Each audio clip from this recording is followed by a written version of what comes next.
बिस्मिल्लाहिर्रहमानिर्रहीम। Final call पर रियासत का फाइनल प्लान। पीटीआई ने 24 नवंबर को एक और 9 मई रचाने के लिए स्टेज तैयार कर लिया है।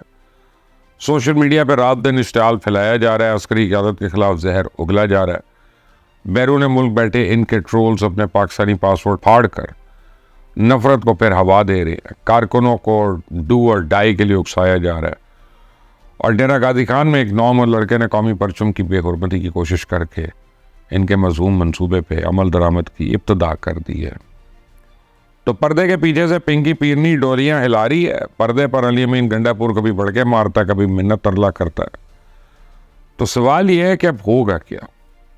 तो मेरी चुड़ैल पेशावर और इस्लामाबाद से सुनगुन ले आई है। वो बता रही है कि फसाद की मुकम्मल तैयारी है, लेकिन डंडा सब पर भारी है।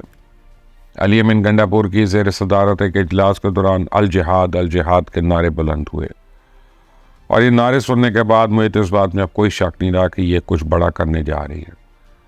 पीटीआई ने ज़मान पाक में पुलिस के एहलकारों पर पेट्रोल बम फेंक कर जिस खून खराबे की जानिब इशारा किया था ना, 24 नवंबर को उस खूनी मंसूबे पर अमल दरामद की पूरी कोशिश की जाएगी। पिंकी पीरनी ने अब एक नया हुक्म जारी किया है। इसने तमाम रहनुमाओं को इस बात का पाबंद किया है कि हर रुकनी असेंबली अपना काफिला दूसरे रुकनी असेंबली के काफिले से अलग थलग रखे। उसका मतलब यह है कि 24 नवंबर को ये एक ही काफिले की सूरत में इस्लामाबाद की जानिब नहीं बढ़ेंगे, बल्कि चारों तरफ से ये अलगार करने का मंसूबा है। खैबर पख्तूनख्वा के तमाम शहरों से दर्जनों काफिले एक साथ इस्लामाबाद का रुख करेंगे और एक प्लानिंग के तहत पुलिस और कानून नाफिज करने वाले दीगर इदारों को शहर शहर में इंगेज किया जाएगा। एक इश्तियाल अंगेज फिजा बनाई जाएगी, तसादुम की राह हमवार की जाएगी और पुलिस पर हमले और फायरिंग की अफवाहें उड़ाई जाएंगी। इन काफिलों के पहुंचाने से पहले रावलपिंडी और इस्लामाबाद में गैर कानूनी तौर पर मुकीम अफगान बाशिंदों के जरिए हालात खराब करने की पूरी कोशिश की जाएगी। तो अक्टूबर में कराए के इन अफगान फसादियों ने मारधाड़ और पथराव पर इक्तफा किया था। अब उन्हें अस्ता और पेट्रोल बम से भी लेस किया जा रहा है। पीटीआई को अब यकीन है कि 24 नवंबर को वो लाशें गिराने में कामयाब हो जाएगी। लेकिन अब आपको बता रहा हूँ कि 9 मई की तरह 24 नवंबर को भी इनको एक सरप्राइज मिलेगा। एपेक्स कमेटी के इजलास में आज वज़ीर आज़म और आर्मी चीफ के दरमियान मुलाकात तय थी और इस मुलाकात में कई अहम फैसले मुतवक्के थे। मुस्तकबिल का प्लान फाइनल किया जाना था। तो अगर जो वज़ीर आज़म की तबीयत की खराबी के बायस एपेक्स कमेटी का ये इजलास मौखर हो गया, लेकिन रियासत का प्लान बहरहाल फाइनल है। रियासत का फाइनल प्लान यह है कि पाकिस्तान की तरक्की पे कोई समझौता नहीं किया जाएगा। पाकिस्तान की सालमियत पे कोई रहम नहीं करेंगे किसी पे। किसी ग्रोह को सियासत या मज़हब के नाम पे इंतशार फैलाने की इजाज़त नहीं मिलेगी।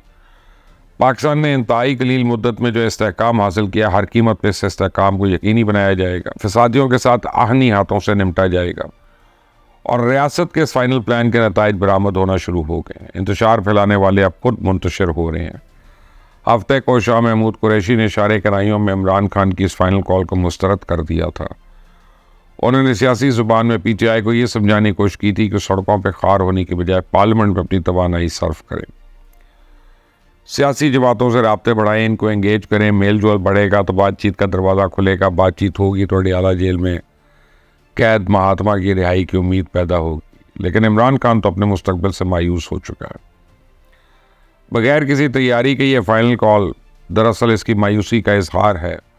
शाह महमूद कुरैशी की बातों से लग रहा है कि वो पीटीआई और इमरान खान से अब मायूस हो चुके हैं। आने वाले दिनों में वो किसी भी वक्त फॉरवर्ड ब्लॉक का ऐलान करके अपनी इस मायूसी का इजहार कर सकते हैं। तो ताज़ा इनकलाबी होने वाले सलमान अकरम राजा और रियासत का मूड देख के मंजर से रफू चक्कर हो गए। कल रात उन्होंने अपना एक वीडियो पैगाम अपलोड किया जिसमें उन्होंने अपने अगवा का खर्चा जाहिर किया और कहा हो सकता है कि आइंदा कई रोज़ तक वो किसी को नज़र ना आए। तो अब इनसे कोई तो ये पूछे, हजूर वो आप ही थे जिन्होंने दावा किया था कि 5 लाख लोग सड़कों पे निकल आए तो इमरान खान को रिहाई मिल जाएगी। तो अब इनसे कौन सवाल करेगा कि हजूर इन 5 लाख लोगों को सड़कों पर लाने का बंदोबस्त आप नहीं करना था ना। तो पीटीआई को कुछ समझाए कि सलमान अकरम राजा ही वो इनकलाबी था जिसे इमरान खान ने फाइनल कॉल के लिए अपना फोकल पर्सन नामजद किया था ना। तो अब अगर सलमान अकरम राजा से कोई सवाल करेगा कि हजूर अगर आप ही गायब हो गए तो फिर इनकलाब कौन लाएगा। यही हाल महात्मा के टार्जन अली अमीन गंडापुर का।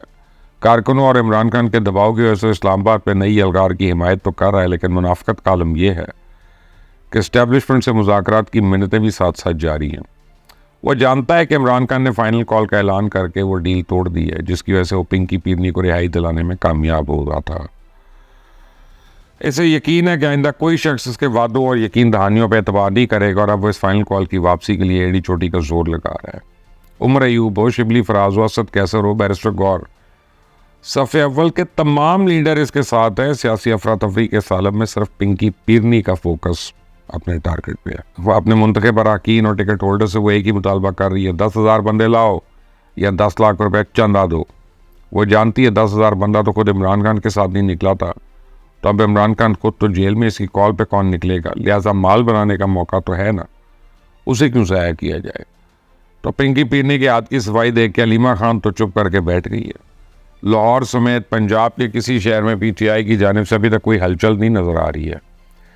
इस फाइनल कॉल के अलमनाक अंजाम का अंदाज़ा आप इसी बात से लगा लें कि अभी तक इन जाली इनकलाबियों ने ट्रांसपोर्ट की बुकिंग तक शुरू नहीं की है। अभी तो क्रैकडाउन नहीं शुरू हुआ, अभी तो छापों और गिरफ्तारियों का आगाज़ नहीं हुआ, लेकिन इसके बावजूद पंजाब, सिंध और बलूचिस्तान में PTI के रहनुमा और कारकुनान दबक कर बैठ गए हैं। मुझे तो लगता है KPK में जो तैयारियां चल रही हैं वो भी धरी की धरी रह जाएंगी। मुझे तो लगता है कि कहीं आलमीन गंडापुर 24 नवंबर से पहले ही रोपोश ना हो जाए। मुझे तो लगता है कहीं पिंकी पीरनी एक बार फिर अडियाला जेल ना पहुंच जाए। मुझे लगता है कि इस फाइनल कॉल को उड़ाने के लिए हुकूमत की प्लानिंग कामयाब हो जाए। इससे पहले तो हुकूमत ने जिस काम में भी हाथ डाला बुरी तरह नाकामी हुई है। शहबाज शरीफ ने PIA की निजकारी की कोशिश की, नाकाम हो गए।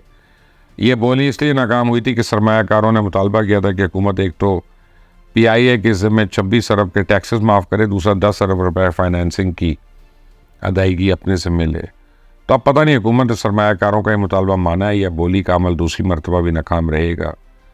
तो ये हुकूमत स्मॉग के तदारुक के लिए अभी तक कुछ नहीं कर सकी। बारिश की ज़रूरत लाहौर और मुल्तान में थी, मसनूई बारिश बरसाने का तजुर्बा उन्होंने अटक में जाकर किया।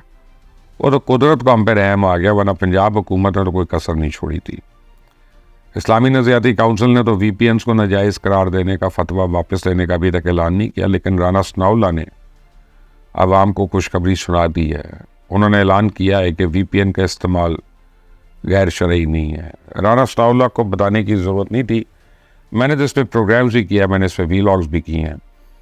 जब आपके जाने पहचाने दीन को फ़रोग देने वाले लोग हुकूमत की आप समझें बैसाखियाँ बनने की कोशिश करते हैं, तो वो अपने अमाल के साथ, अपनी आखिरत के साथ दीन को भी नुकसान पहुँचा रहे होते हैं। अल्लाह सबको तमीज़ दे, अल्लाह सबको समझाए कि ये करना है कि नहीं करना। आमीन सुम्मा आमीन। अंटिल द नेक्स्ट टाइम, अल्लाह हाफिज़।